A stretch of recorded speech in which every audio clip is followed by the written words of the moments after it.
Well, I read a lot in the month of November.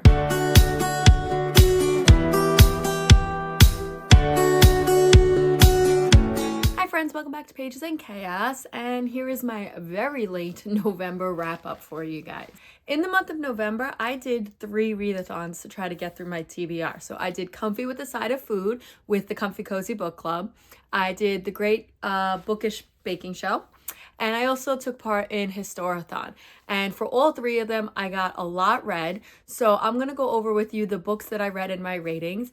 I'm not going to lie, I kind of have them out of order here. So I'm not really going to be able to line them up too much with the readathons that I use them for.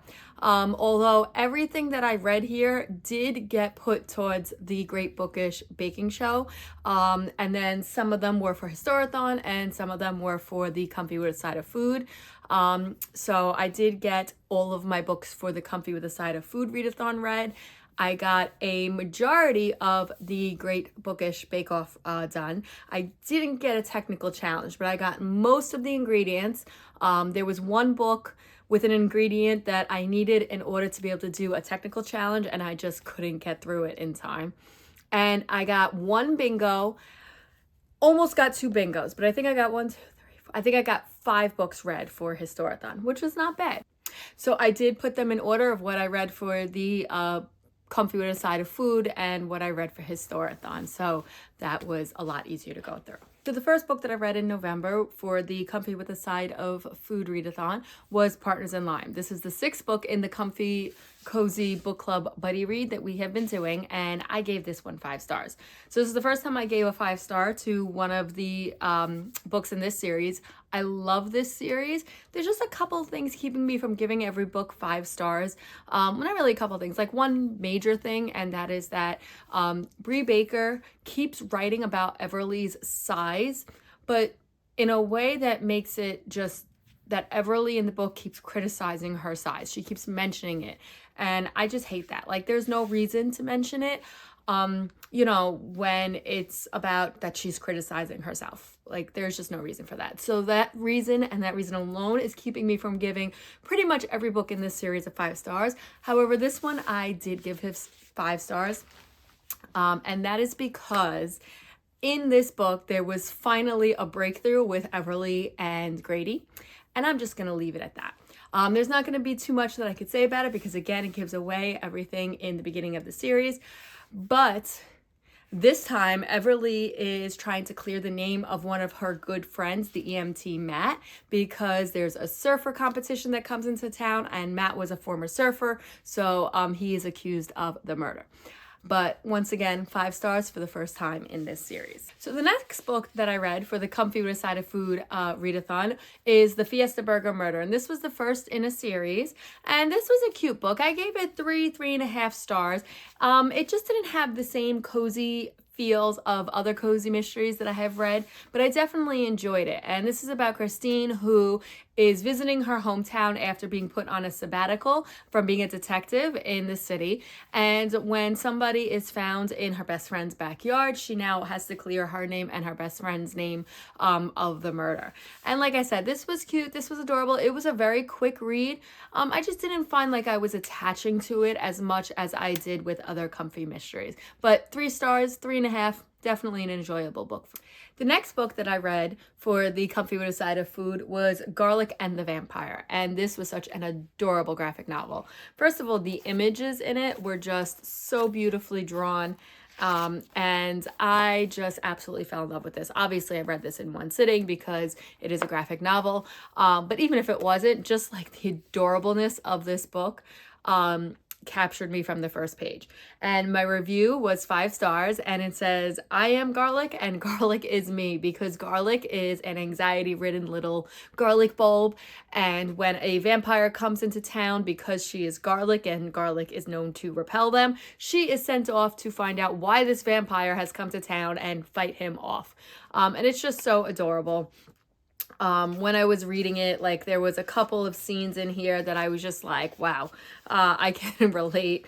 Like, there was one scene where she slept in And then it was just like a crazy day where things started going wrong.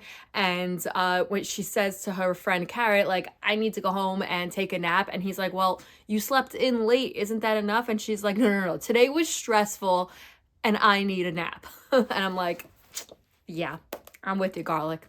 So 5 stars. The next book that I read for the Cozy Beside of Food book club was actually a cozy fantasy, and that is Can't Spell Treason Without Tea, and green sprayed edges, love them, or teal. And I just found this so adorable. I gave this 4 stars. So this is about Reno, who is one of the queen's guards, and Kianth, who is the most powerful mage of the time. And the two of them just want to escape and run away and open up a bookshop that sells tea and books. And so they talk about their adventure and trying to just keep under the radar so that the queen doesn't find out that Rena has run away. So you know, that she is trying to stay hidden. And of course, there's just so many whimsical elements to this. I really enjoyed this, and I just can't wait to read the next book in the series, which I think is about pirates. But this is the image in the front of the book, so I think that's so adorable. And now for the buddy read that we were supposed to read for Cozy with a Side of Food, and that was Drizzled with Death, and I DNF'd it. A lot of people DNF'd it. Some people pushed through and they said they didn't enjoy it. I had some high hopes for this because it's a pancake eating contest, homemade syrup, takes place at Thanksgiving. But I just found myself very bored from the beginning, and it just was not capturing me. I DNF'd it like chapter 4. Yeah, I didn't get very far. So unfortunately, this was a bust, and quite a few of us have DNF'd this book and just said that, you know, we'll do better next time, which is okay, because you know what? That's the point of a book club. You try new things, sometimes they work and sometimes they don't. Next book that I read was actually for the Middle Grade March book club, which we read a book quarterly for this book club. And then in March, there's the whole month of March for all of the middle grade prompts and everything. But this month was Simon Sort of Says, and I gave this 3.5 to 4 stars. There was a lot that I enjoyed about this. It was quirky. There was a lot of interesting elements to this book.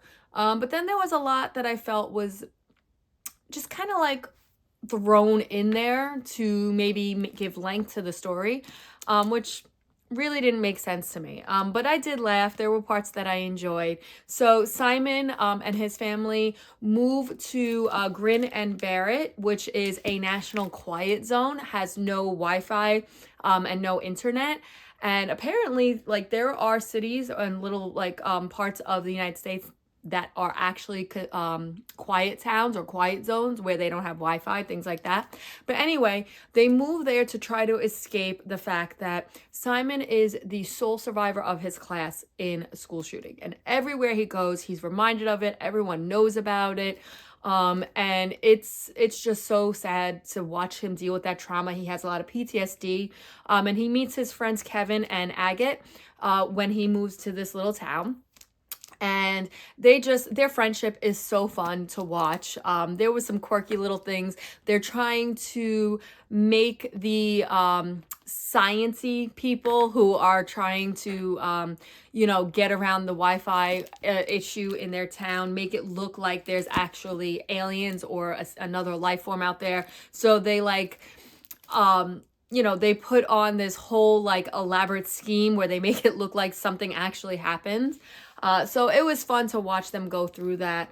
And there's this little dog who Agate is like, she has dogs that are being trained for therapy dogs. So she tries to help Simon by saying, well, you need to foster this puppy and you need to help get him acclimated to being around people so that we could take him into the training program and then teach him how to be a therapy dog and a guide dog. But like, his relationship with the dog is just so adorable. And I just love the friendships between him, Kevin, and Agate. But like I said, there was a lot of stuff just kind of like thrown in there that was like, it didn't really make sense. I felt like it was just in there to kind of make the story have length. And this was also difficult, even though there was no descriptions outside of like when he actually talks about it to his friends. As a teacher, this is always a hard subject for me. So it was definitely very sad to read this. But it was nice to watch him work through that trauma and know that he's got a long road ahead of him, but he's got support to do that. The next books that I picked up were for Historathon, and the first one that I picked up was for the buddy read, and that is The Briar Club by Kate Quinn. This takes place in the post-World War II era and the McCarthy era, so the 1950s, where the Communist and Red Scare is happening. And it's from the different points of view of the characters in this book. There's a whole bunch of women that live in this boarding house, and it goes through all of their different stories. And what happens is there is an incident, there's a murder. There's 2 murders, actually, and the whole story is leading up to who was murdered, what happened, and we find out so much about the women along the way. Now, I gave this 3 stars. I liked it, but to me, it was just way too long. They did individual sections on each of the people instead of kind of like intertwining their stories. And I like that they all had a backstory, but it was just too much.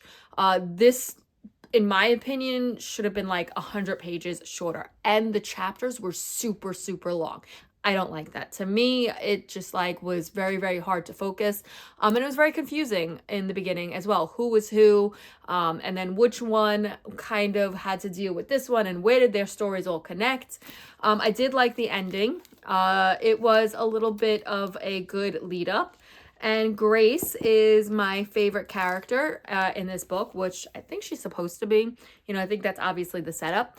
But there were a few characters that I really enjoyed reading about. There were a few characters that were just like boring me or annoyed me. This was my first Kate Quinn, and I do have another on my shelf, The Rose Code, which I hear mixed things about now when we had our discussion about this. So I don't know. I'm going to try another Kate Quinn, but if they are like this, where they're just long, like I feel like Kate Quinn just kind of threw everything in there about this time period that was happening just to kind of, you know, make this whole big historical novel. And it was just too much. You know, like talking about the McCarthy era, talking about the Vietnam War, not the Vietnam War, the Korean War.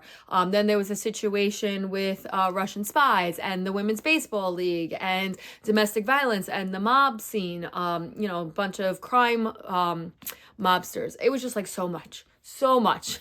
And I kind of wish they focused in on a fewer of the characters to wind this story together. So I landed on 3 stars with this. The next book that I picked up was A Botanist's Guide to Parties and Poisons, and I chose this one for my historical mystery, and I gave this 4 stars. I enjoyed this. I did try to do audio as well as reading in print, like when I was driving or whatever. The audio confused me. So once I stuck strictly to print and read with my eyes, I was able to fly through the story, and I definitely enjoyed it a lot more than what I was reading when I was listening on audio. So this one was really good. So this one was about Saffron Everly, who is the assistant to one of the professors at university. She's trying to become a botanist. She knows a lot about you know, the poisons and the plants and the things that these professors are working with.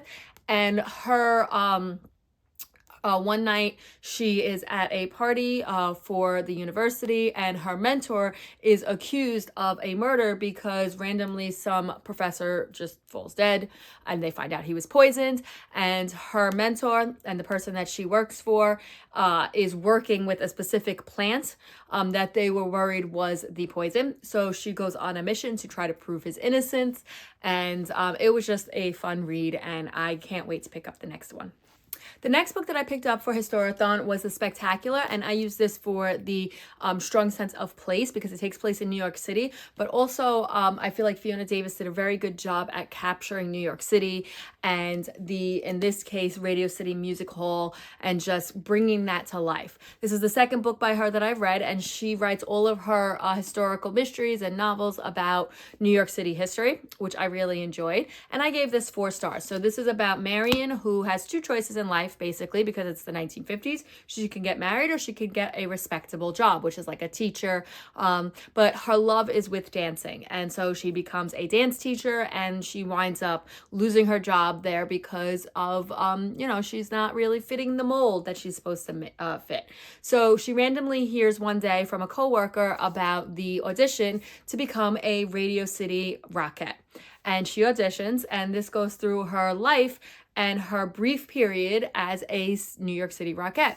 And it's also with the backdrop of the, they call it in the book, the Big Apple Bomber, but it's based off of, I think it's the Mad Bomber of New York City that really was happening at the time, who was going around terrorizing the city and setting off random bombs in some places. She does take liberties with that as far as what areas get bombed and how many times. But there was a bombing at New York's in the Radio City Music Hall, so she does take inspiration from that.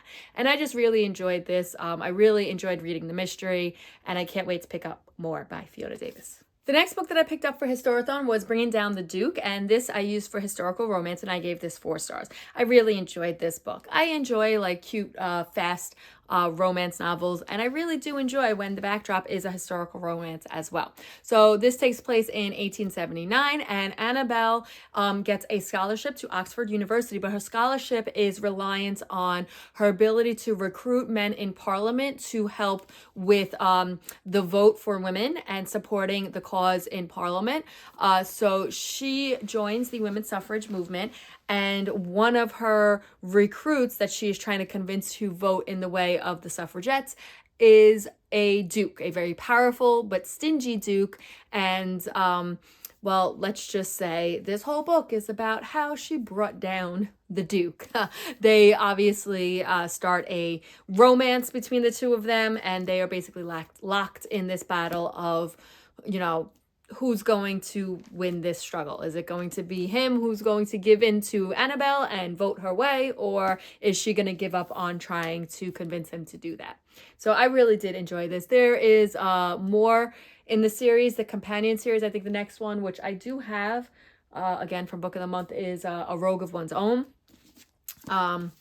But yeah, I definitely enjoyed this one. The last book that I read for Historathon was All Creatures Great and Small. And yes, I did cheat with this one because technically this is a memoir. This is not historical fiction, but I really enjoyed it. And I wanted to read it.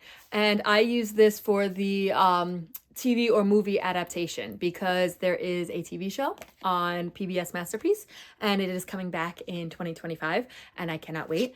But I love this. I gave this 5 stars. So All Creatures Great and Small is actually the first 2 of the 8 books that he wrote.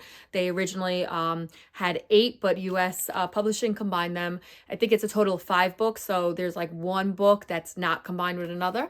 But I really did enjoy this. I got all the same vibes from the show. I just loved his sticky situations that he gets in, and especially when he's dealing with Tricky Woo, which is a Pomeranian, and his owner just is like feeding him too much, and he's trying to convince this old woman that he needs to have a better diet. It was just like so funny, and it really captured what's in the show, in my opinion, or the show really captured what was in the book. So I really enjoyed this. I can't wait to pick up the rest of his memoirs. The last book that I picked up for the month of November was actually the buddy read for the Great Bookish Baking Show, and that was Rosaline Palmer Takes the Cake.